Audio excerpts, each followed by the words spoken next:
Friends, జీవనరేఖ శీర్షిక లోపల మనం చింతన అనే టాపిక్లో ప్రేమ గురించి మాట్లాడుకుందాం. ఎందుకంటే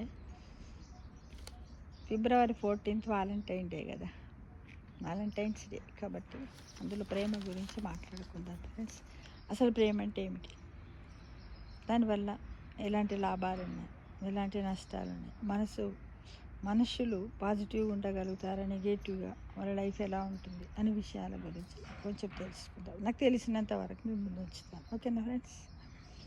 ప్రేమ అంటే ఏమిటి అనే ప్రశ్నకు సమాధానం సంక్లిష్టంగా ఉంటుంది. అది మనందరికీ తెలుసు. అది వ్యక్తుల మీద, పరిస్థితుల మీద, సామాజిక సంబంధాల మీద మాత్రమే ఆధారపడి ఉంటుంది. మనుషులు ఉన్నంత వరకు ప్రేమలు కూడా ఉంటాయి. అంటే ప్రేమ శాశ్వతం, కానీ పరస్పర అనురాగాల నుంచి అతీంద్రియమైన స్పృహ వరకు ప్రేమ అనేది ఒక సోపాన క్రమం, అంటే ఒక పద్ధతిలో, ఒక 1 by 1 ఒక సర్కిల్ లాగా ఉంటుంది. ఫ్రెండ్స్, దీనిలో అనేక పొరలు, అనేక స్థాయిలు ఉంటాయి. మీ స్థాయికి అనుగుణంగానే ప్రేమ గురించి మీ ఆలోచనలు, మా ఆలోచనలు ఉంటాయి. ప్రేమ గురించి హిట్లర్ ఆలోచన ఒక విధంగా ఉంటుందంట, గౌతమ బుద్ధుడి ఆలోచన ఒక విధంగా ఉంటుంది, ఒక సామాన్య మానవుడి యొక్క ఆలోచన ఒక విధంగా ఉంటుంది. ఎలా అంటే బాల్యంలో ఉన్నప్పుడు, మధ్య వయసులో ఉన్నప్పుడు, యువతల్లా ఉన్నప్పుడు, యువకుల్లా ఉన్నప్పుడు, వృద్ధాప్యంలో ఉన్నప్పుడు రకరకాలైనటువంటి ఆలోచనలతో, అవి వేరు వేరు ధృవాలు కాబట్టి పరస్పర విరుద్ధంగానే ఉంటాయి మనకు. ఇది ప్రేమ అన్నమాట. అయితే కోట్లాది మందికి ప్రేమ అత్యల్ప స్థాయిలో ఎన్నో రకాలైనటువంటి ప్రేమ ఉంటుంది. ఎలా? తండ్రికి బిడ్డకు, తల్లి కూతుళ్ళకు,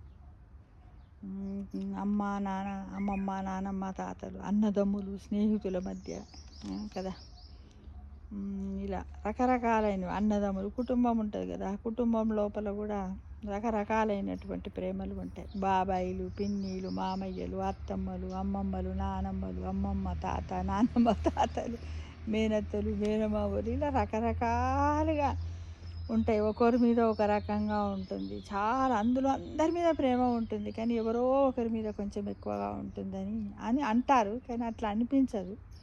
అది మానవ సహజంగా మనం ఆలోచిస్తూ ఉంటాం ఫ్రెండ్స్, కానీ అలా ఉండదు. కానీ ఇంకొకటి ఏంటంటే, కన్న తల్లిదండ్రులకు మాత్రం అందరి మీద ఒకటే రకంగా ప్రేమ ఉంటుంది.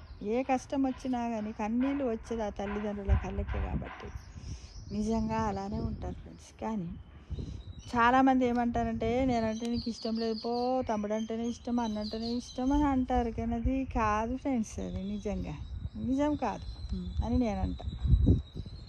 అయితే ఇప్పుడు మనకి ఏదన్నా చక్కెర పూసినటువంటి కొద్దిమంది ఏం చేస్తారంటే, అబ్బో నాకు నీ మీద నువ్వంటే ఎంత ఇష్టమో అది ఇది అని ఇట్లా అంటే, ఏం జరిగినది మామూలుగా అంటారు కదా, ఏమంటారు, అదైతే బెల్లం లేకుండా బూరెలు చేస్తారు అలాంటి ప్రేమ అంటారంటే చక్కెర పూసిన చేదు మాత్రాన్ని చెప్పుకోవచ్చు.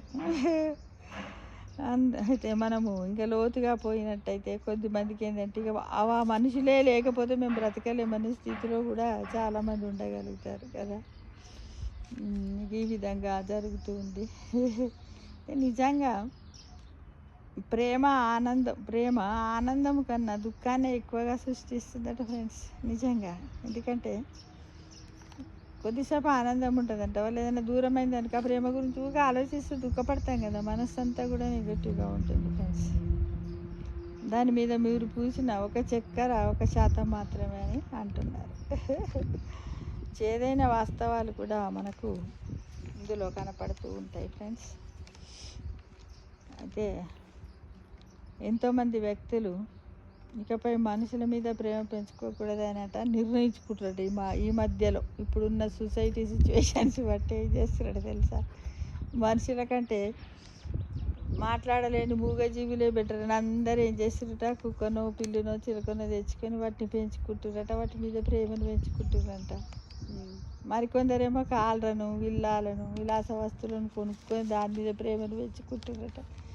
ఇలా రకరకాలైనటువంటి ప్రేమలతోటి మానవ సంబంధాల్లో సంక్లిష్టత వీటిలో లేదు అని మనుషులతో ప్రేమగా ఉండడం అనేది పూర్తి నరకంగా నిరంతర సంఘర్షణగా మారిందట ఇప్పుడు ఈ రోజుల్లో. అందుకే జనము పశువులతో, పక్షులతో, యంత్రాలతో, వస్తువులతో ప్రేమలో పడుతున్నారట ఫ్రెండ్స్. అలా ఇది ప్రేమ తాలూకు అత్యల్పమైనటువంటి రూపం అంట. దీన్ని అర్థం చేసుకోవడానికి ప్రయత్నించినప్పుడు అవగాహనలో మనం ఒక మెట్టుకు చేరుకుంటారు. ఏంటంటే ఒక్కొక్క సోపానాన్ని అధిరోహిస్తూ అత్యున్నత శిఖరం చేరుకుంటారు. అప్పుడు ప్రేమ అనేది రాజకీయ సంబంధం కాదు. ఈ లోకాన్ని, లోకులను బుద్ధుడు ప్రేమించారు. ప్రతిఫలంగా వారేమీ కోరుకోలేదు. మీరు కూడా అలాగే ప్రేమించండి. ప్రేమించడంలోనే ఉన్న ఆనందాన్ని ఆస్వాదించుకోవడం కోసం ప్రేమను పంచుతారు. ఈ స్థితికి చేరుకున్నాక ప్రేమ అనేది ఒక బేరము కాదు. దాన్ని సౌందర్యము అతీంద్రియంగా ఉంటుంది.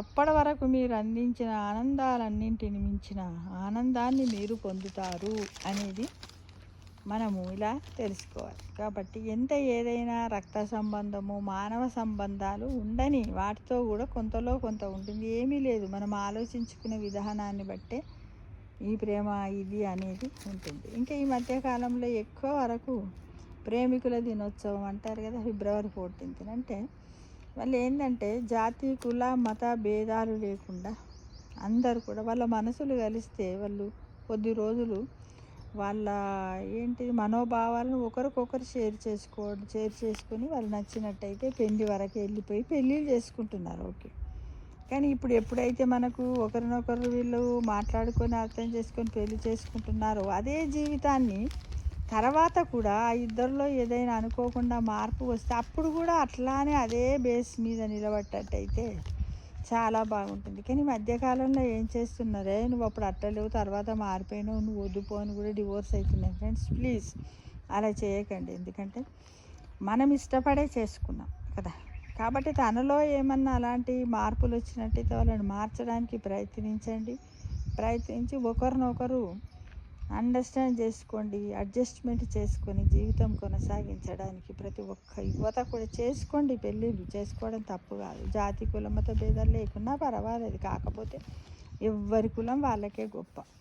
ఈ కులం అనేది ఎందుకు వచ్చింది అని అంటే ఒక పెద్ద కుటుంబం అయిపోతుంది అందరని ఇట్లా వర్ణాలు అనేటివి పెట్టాడు. కుల వర్ణాలు అనేటివి ఏర్పరచుకుని ఏ కులం తక్కువ కాదు, అన్ని కులాలు ఒకటే, భగవంతుడు ఒకటే అని ఎలా అన్నారో మానవ జాతి కులం అంతా కూడా ఒకటే ఫ్రెండ్స్. కాబట్టి ప్రతి ఒక్కరు కూడా ప్రేమికుల దినోత్సవంకు నేను ఇచ్చేటి సజెషన్ ఏంటంటే చేసుకున్నారు కాబట్టి ఆనందంగా ఉండండి. కష్టాన్నైనా సుఖాన్నైనా ఇద్దరిని పంచుకోండి. కానీ మీ ఇద్దరు ప్రేమికులకు జ్ఞాపకార్థంగా మధ్యలో మీకు పిల్లలు పుడతారు. అనవసరంగా డివోర్స్ తీసుకొని పిల్లల జీవితాలతో ఆడుకోకండి ఫ్రెండ్స్. వాళ్ళకు కూడా ఆనందాన్ని పంచండి. అమ్మా నాన్న ఇద్దరు కలిసి ఉంటేనే కదా పిల్లలు భవిష్యత్తులో భావి భారత సొసైటీకి వాళ్ళు ఒక గొప్ప పౌరులుగా తయారవుతారు కదా. మీరిద్దరే ఇంట్లో అది చేసుకొని విడిపోయినట్టయితే పిల్లల యొక్క భవిష్యత్తు దెబ్బతింటుంది. వాళ్ళేం పాపం చేశారు కదా. అందుకోసం ఏది ఏమైనప్పటికీ చేసుకున్నారు, పర్వాలేదు. ఆనందంగా జీవించడానికి కష్టాన్ని సుఖాన్ని కూడా ఎప్పటికి కూడా కష్టాలు సుఖాలు ఉంటాయి, పరస్తైపోతాయి. అవి వస్తుంటాయి పోతూ ఉంటాయి. అవి రావాలనే కోరుకుంటూ మీరు మీ పిల్లలతో అందరూ కూడా హ్యాపీగా ఉండాలని మరొకసారి అందరికీ wish happy Valentine day. Thank you.